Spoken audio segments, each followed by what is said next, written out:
Kukonsultahin daw ng impeachment court ang House Prosecution Panel at defense team ni Vice President Sara Duterte para mapaikli pa ang impeachment trial. Sa ngayon kasi, posibleng umabot daw ang paglilitis ng 7 hanggang 8 buwan.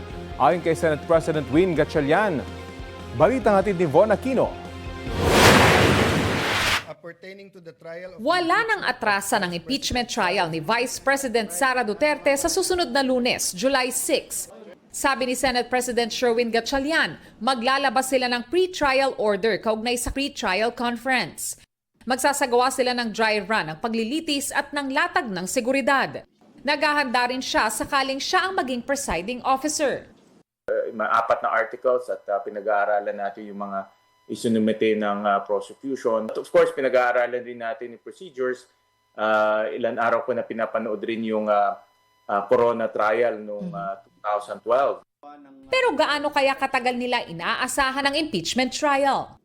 Sa tansya namin, mga 7 to 8 months ang impeachment trial. No? So, kung mag-uumpisa tayo ng July, baka next February na tayo matatapos. Ayon kay Gatchalian, sasagasa rin kasi sa trial ang pagtalakay sa 2027 national budget. Kukonsultahin nila ang prosecution at defense team kung paano mapaiikli ang trial. Kung mayroon pang mga, let's say, mga testigo na pwedeng gawin sa isang araw o paiksiyan na lang yung bilang ng testigo, hingi kami ng konsultasyon sa pagitan ng prosecution at ng defense.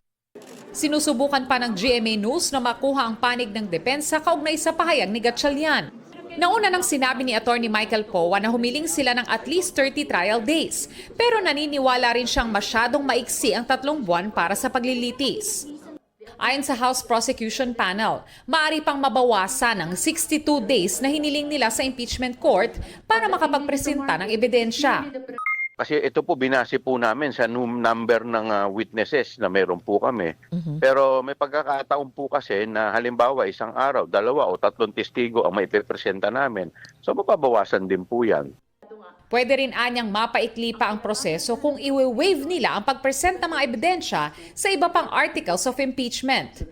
Patuloy daw na naghahanda ang House prosecutors anuman ang trial schedule na ilabas ng impeachment court. The House prosecution team will not only abide by the ruling of the court but will also be ready with the presentation of the evidence that would commensurate the number of days, trial days, which the court will decide on. Paano rin kung sa kasagsagan ng paglilitis, dumalo si Senador Jinggoy Estrada na binubuno ngayon ang 90-day preventive suspension dahil sa kasong plunder at graft. At si Senador Bato de la Rosa na hindi na nagpakita sa publiko mula nang umalis sa Senado noong May 14 at hindi nakapanumpa sa pag-convene ng impeachment court noong May 18. Yung mga ganyan ay titignan na lang natin kung mangyayari yun o hindi. Von Aquino nagbabalita para sa GMA News.